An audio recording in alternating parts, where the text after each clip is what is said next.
अथ बैसाख महात्म्य। 5वां अध्याय। सब पापों से मुक्ति देने वाला और आरोग्यता प्रदान करने वाले बैसाख मास के महात्म्य का 5वां अध्याय।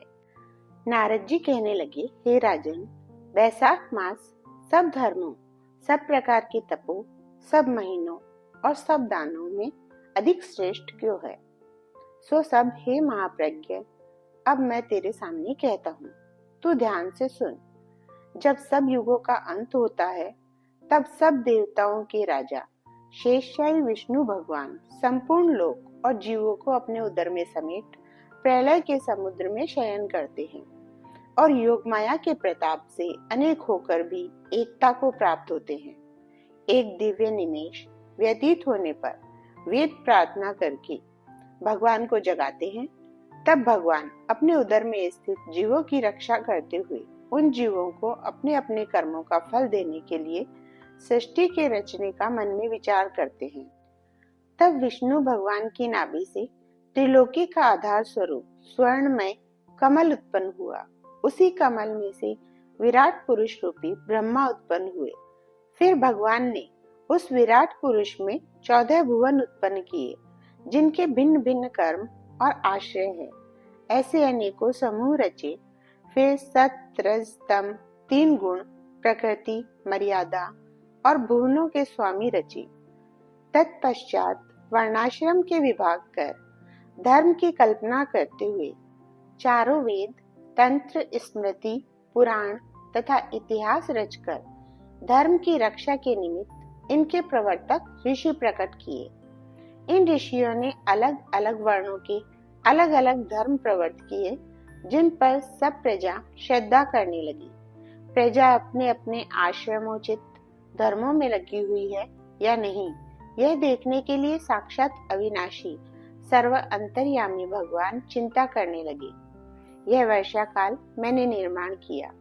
इसमें सब प्रजा कीचड़ आदि में फंस दुखी हो रही है, जिससे सब धर्मों को नहीं कर सकती।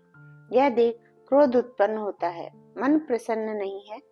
मेरे देखते कोई दुख नहीं पाए, अतः उन्हें देखूं। शरद काल में सब खेती में लग रहे हैं, इससे पूर्ण रीति से धर्म नहीं कर सकते। कोई पके फल की अपेक्षा कर रहे हैं, कोई वर्षा से पीड़ित है, कोई शीत से दुखी है, अतः धर्म नहीं करते हैं। इन्हें देख मुझे शेष उत्पन्न होता है।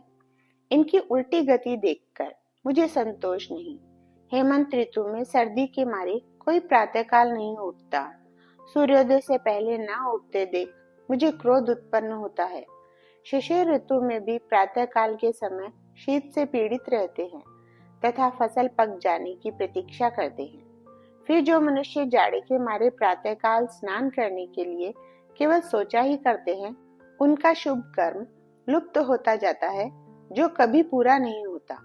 यह समय प्रेक्षण का नहीं है। ऐसा विचार कर भगवान ने बसंत ऋतु को संपूर्ण पातकों को निवारण करने वाला माना है। यह ऋतु स्नान, दान, यज्ञ, क्रिया, भोग और सब प्रकार के धर्मों का साधन करने के लिए बड़ी अनुकूल है। इस ऋतु में धनवान सब वस्तु बिना प्रयास के प्राप्त करते हैं। जैसे लोगों को धन से सुख मिलता ही है, जो विष्णु भगवान के आधारभूत प्राणी है, उनके धर्म का साधन ही द्रव्य है। बसंत ऋतु में संपूर्ण द्रव्य प्राणियों को सुखदायक होते हैं।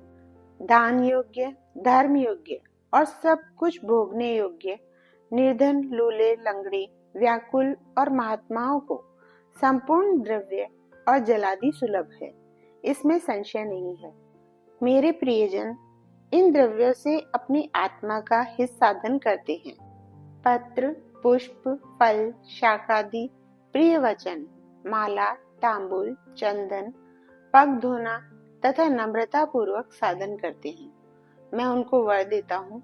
ऐसा कहते हुए विष्णु भगवान लक्ष्मी सहित चारों ओर वनों को देखते चले, जिनमें अनेक प्रकार के फूल खिल रहे हैं, जिनमें हृष्ट पुष्ट प्राणी रहते हैं और मतवाले भ्रमर और पक्षी विचर रहे हैं।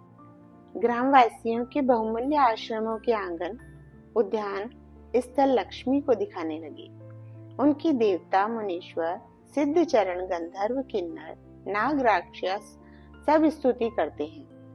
वर्णाश्रम वासियों के घरों में जाकर मीन की संक्रांति तक लक्ष्मी और सब देवताओं और मूर्तियों सहित भगवान रह करके लोगों के कर्मों का निरीक्षण करते हैं। धर्माचरण वाले पुरुषों की मनोकामना पूरी कर देते हैं और मदोन्मत्त लोगों की आयु और धनादि को हरते हैं। जो बैसाख में भगवान की पूजा करते हैं तथा उनके चल मूर्ति रूप साधु महात्माओं की सेवा करते हैं तथा अन्य महीनों में नहीं करते, उनके अपराध को भगवान क्षमा कर देते हैं। जैसे अपने देश में आए हुए राजा को देख उस देश के निवासी मनुष्य बहुमूल्य भेंट पूजा लेकर राजा की पूजा करते हैं, तब राजा पूजा के आकार आदि द्वारा यह जान लेता है कि किसकी सेवा पूरी है, किसकी थोड़ी। उचित पूजा होने पर प्रसन्न होकर निश्चय ही उसे मनवांछित फल देता है और जिनकी पूजा सेवा ठीक नहीं उन्हें दंड देता है। ऐसे ही विष्णु भगवान बैसाख मास में जो अच्छी रीति से पूजा करते हैं उन्हें मनवांछित फल देते हैं और जो नहीं करते हैं उनके धनादि को हर लेते हैं। धर्म के रक्षक देव देव सारंधर विष्णु भगवान इस मास में प्राणी की परीक्षा करते हैं, इसलिए यह महीना सबसे उत्तम है। जय श्री राधे राधे।